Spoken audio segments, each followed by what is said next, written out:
Congress party ఇవన్నీ సమస్యలన్నీ విన్న తర్వాత చంద్రబాబు గారిని కూటమి ప్రభుత్వాన్ని డిమాండ్ చేస్తుంది. అసలు మద్దతు ధరను కూడా పెంచాల్సిన అవసరం ఉంది.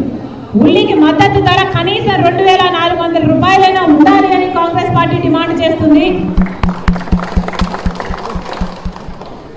ఇప్పుడు 1200 ఏదైతే చంద్రబాబు గారు అంటున్నారో ఆ 1200 వచ్చేటట్టు వెంటనే చర్యలు తీసుకోవాలని, ఇంతవరకు ఒక్క రైతుకు కూడా 1200 చేతిలో ముట్టలేదని వెంటనే చంద్రబాబు గారు స్పందించి 1200 ఆ రైతుల అకౌంట్ లో వచ్చేటట్టు చేయాలని కాంగ్రెస్ పార్టీ డిమాండ్ చేస్తుంది. జై కాంగ్రెస్, జై కాంగ్రెస్.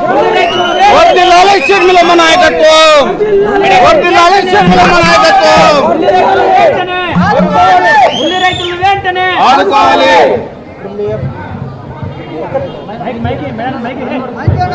మీ అబ్బాయి రాజారెడ్డి ఫస్ట్ టైం వచ్చాడు. ఏమన్నా పొలిటికల్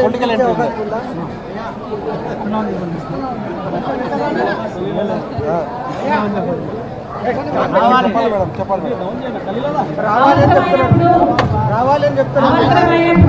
రాజారెడ్డి గారు ఆంధ్ర రాష్ట్ర రాజకీయాల్లో తప్పకుండా అడుగుపెట్టారు.